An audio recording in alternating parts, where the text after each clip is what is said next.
Nuestro siguiente invitado es el profesor Miguel Keller, teólogo. Profesor Keller, la llegada de este nuevo Papa, León XIV, que a mí lo que más me llama la atención es su nombre, es decir, rememorar al Papa León XIII, pues un hombre que vivió la aniquilación de los estados pontificios, que vivió en el siglo de los excesos europeos, que fueron pues todo ese siglo XIX con esos ismos, que también estuvo, que vivió pues el Vaticano I y que sobre todo hizo esa encíclica del Rerum Novarum, es decir, la base política de la Iglesia Católica que termina convirtiéndose en el Partido Demócrata Cristiano. Es casual ese nombre y con ese antecedente, pues llegar a un agustino con el nombre de León XIV. Bienvenido y buenos días. Hola, buenos días. No sé si me está escuchando Sí, bien. perfecto. Perfecto. Bueno, pues León XIII, además de los datos que usted ha dado, es el gran papa de la doctrina social de la Iglesia. Entonces yo creo que es muy significativo lo de León XIV, ¿verdad? Porque Claro. quiere decir que el papa es consciente de la importancia de esa doctrina social y que quiere, de alguna forma, encarnarla, renovarla y hacerla vigente durante su pontificado. Siempre León XIII es recordado por eso, como el gran padre de la doctrina social de la Iglesia. Entonces, es de suponer que en la intención del Papa actual es seguir esa senda, ¿verdad?, tan importante hoy, de que la Iglesia, que tiene, por supuesto, su teología, su doctrina de la fe, pero también tenga esa doctrina social en diálogo con el mundo y con todas las cuestiones sociales que nos preocupan.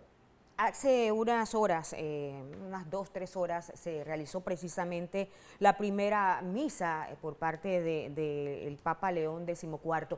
Mientras se habla de qué tal, hacia dónde se va a dirigir su mensaje, él en ese primer mensaje que hablaba, planteaba el declive de la fe a favor del dinero y el poder o el placer en su primera misa.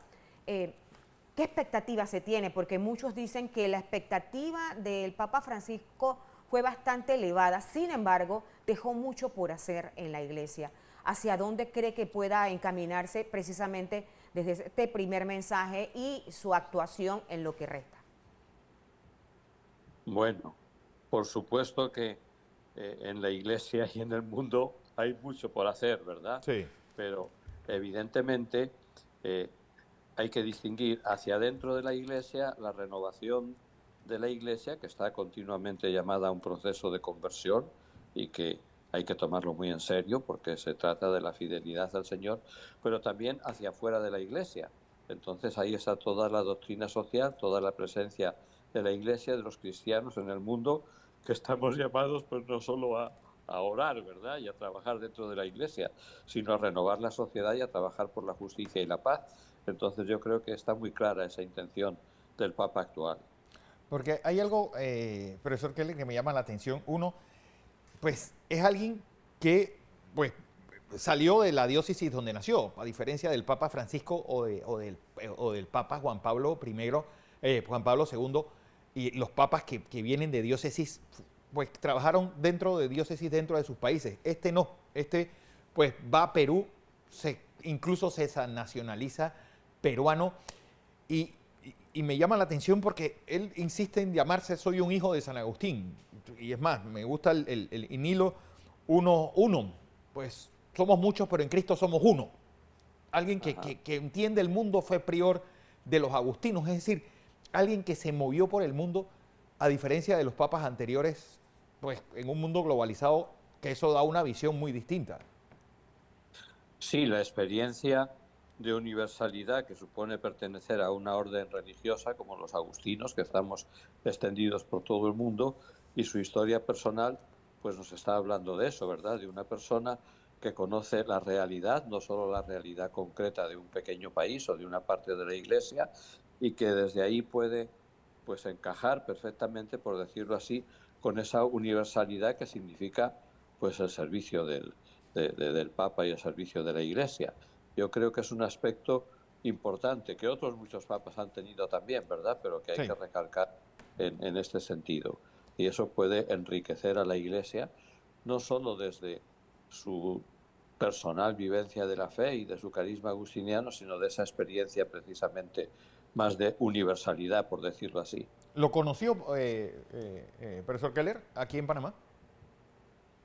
Lo conocí en Panamá y lo conocí en Roma, porque trabajé con él también.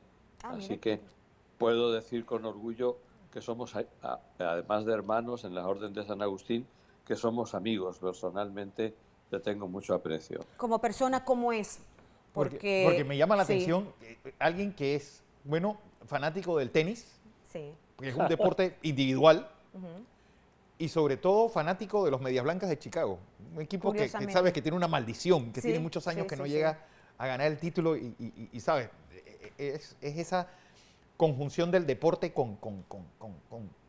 bueno, con la fe. Con la fe, Sí. sí. Y con la Bueno, vida normal de la persona. Incluso Ujú. él lo andaba, le conocen porque en Perú muchas veces lo vieron con gorras de los Medias Blancas de Chicago. sí, el deporte pues es una faceta importante de la vida moderna y no está, por supuesto, reñido con la fe, con Ujú. tal de que no caiga uno en el fanatismo, ¿no? Claro. Claro. Entonces, eso es un dato personal de él, del actual pontífice, y yo creo pues que de alguna manera le enriquece, ¿no? No sé, Claro. le hace una persona de nuestro tiempo sensible a una realidad tan importante como es la del deporte, así que por eso vaya a caer en un fanatismo, por decirlo de alguna manera. Sí, Claro. y fíjese que luego de anunciarse que era el nuevo Papa, hemos visto que han desempolvado algunas declaraciones de él, no solamente en Perú, sino también en Estados Unidos y otros países puntualmente que ha visitado, y se ha pronunciado con temas que quizás no es común ver de un obispo, pero en este caso, ¿hacia dónde puede ir la línea? Porque se habla, él mencionaba ayer de tender puentes y ahora habla de la pérdida de fe. Bueno, naturalmente que la línea de un pontificado pues tiene un aspecto personal, ¿verdad? Pero además de ese aspecto personal, pues tiene un aspecto eclesial. Es decir, él va a aportar su riqueza personal y su visión de la realidad y su experiencia de fe, Ah, pero dentro de esa gran corriente de la iglesia que estamos viviendo, ¿verdad? La iglesia del siglo XX, la iglesia que quiere hacerse presente en el mundo y no como quizá haya podido ser en alguna ocasión por intereses personales o por un afán de dominio, sino por un afán de servicio a la sociedad, aportando todo lo que el humanismo cristiano puede aportar a la sociedad, que personalmente a mí me parece que es mucho y muy necesario. Entonces, es una riqueza si él tiene esta visión y esta preocupación y este programa de gobierno, por llamarlo de alguna manera. sí, hacia esta efervescencia creada, cree que vuelva a poner en marcha, pues, vuelva a la vocación de personas buscando, pues, el sacerdocio, sobre todo, pues, que el nuevo Papa viene de un país muy consumista de todo. Es decir, que digan, yo quiero ser tal vez como el padre Bob, el Father Bob, y llegar a ser Papa. Así que voy a entrar al seminario para buscar ese vacío que hay en un país, como dijo hace un momento el propio pontífice, de amor al dinero y de un vacío de fe, un vacío de razón, tal vez. ¿Cómo lo ven ustedes? Bueno, yo creo que es muy injusto calificar a todo un país así, ¿verdad? Pero evidentemente es una realidad que se da en la sociedad actual y Sí. especialmente en algunos países. Entonces, pues es muy significativo y eso quiere decir que la semilla del Evangelio, porque está sembrada por el Señor a través de la Iglesia, pero por el Señor, pues es capaz de fructificar en cualquier ambiente, ¿verdad? En un ambiente de paz y en un ambiente de persecución, en un ambiente de religiosidad, pero también en un ambiente de materialismo. Nada puede parar la fuerza del Evangelio y Ajá. eso es lo que quizá pues este Papa puede significar con su procedencia, con su historia personal y con su aporte personal, que como usted ha dicho muy bien, acaba de señalar. Sí. ¿Qué tan influyente puede ser que él es norteamericano en un país donde actualmente no está siendo bien visto su presidente Donald Trump con las acciones que está tomando y que mantiene de cierta forma acorralado a varios países del mundo? ¿Qué tan influyente puede ser, no sé, que él sea el Papa porque hemos escuchado que de cierta forma el Papa en su momento no estuvo de acuerdo con decisiones Es más, que su planteaba. último X ¿Qué era decía? un tuit contra Bukele y contra Trump. Imagínate, ¿qué tan influyente puede ser esto, hablando de la fe, hacia un país donde en estos momentos está convulsionado?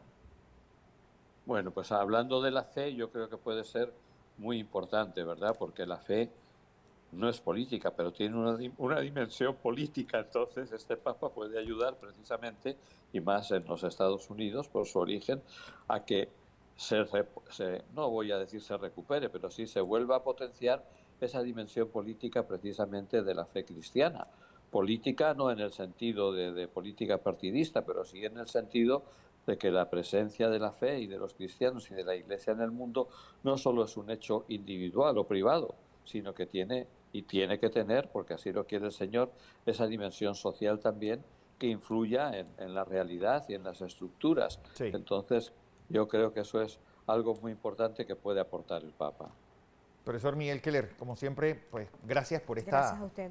visión, sobre todo de la figura de Robert Prevost, pues, alguien que, por cierto, el español lo habla muy fluido, incluso usa modismos peruanos para comunicarse, lo cual, y sobre todo Claro, que ayer en esa primera presentación, pues usó el español como lengua alterna. Sí, porque él ha sido, como sabe, misionero en Perú durante mucho tiempo y por lo tanto domina perfectamente la lengua. Entonces yo creo que es algo también importante porque la fe tiene una dimensión cultural. Sí. Entonces, tener esa experiencia cultural latinoamericana en este sentido, yo creo que es muy importante también en su personalidad y es algo que nosotros tenemos que alegrarnos y apreciar, claro que sí. Así es. Profesor Miguel Keller, gracias. Gracias. Bueno, a ver si les va bien a los Medias Blancas, porque Sí. su otro equipo es el Alianza Lima, ¿Ah, que sí? acaba de ganarle a Boca Juniors. Ah, así mira, que, o sea, pues, que la por ahí cosa va, funciona, sí, sí, caminando. sí.